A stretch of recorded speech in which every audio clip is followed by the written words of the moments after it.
Attila, lorsque sur le monde un barbare passe sanglant et triomphant, et que dans son orgueil bizarre, il se complaît comme un enfant. Quand devant lui ces hordes viles, en hurlant raser les tours, et brûler les maisons des villes, et mis la nappe des vautours. Lorsque ces soldats en démence ont détruit les blés et le miel, et même jeté la semence aux caprices des vents du ciel.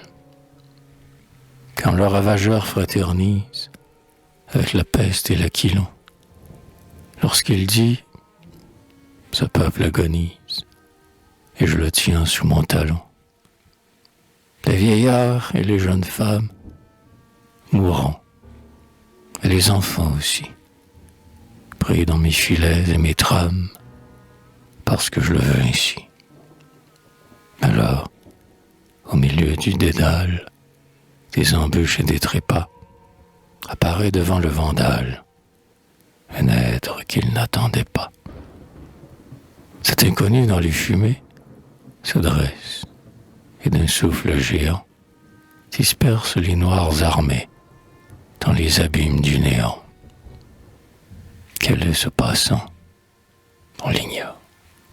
Et les peuples voient seulement qu'il porte sur son front l'aurore et dans ses yeux le firmament.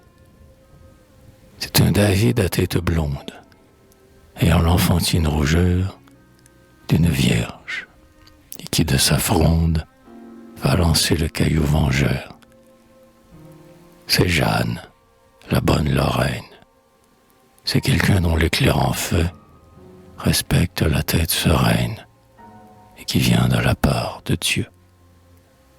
Mais, dis-tu, les cris des oracles, depuis plus de 1000 ans sais-tu, et c'en est fini des miracles.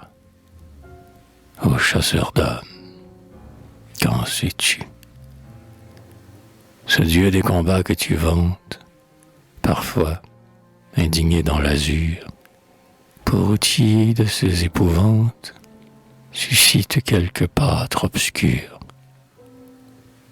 Il vient conduit par une étoile, et vêtu de grossiers habits, couvert d'un bleu saillon de toile, ou d'une toison de brebis. Et pour ce héros solitaire, lorsque le moment est venu, Attila n'est qu'un ver de terre qu'il écrase de son pied nu.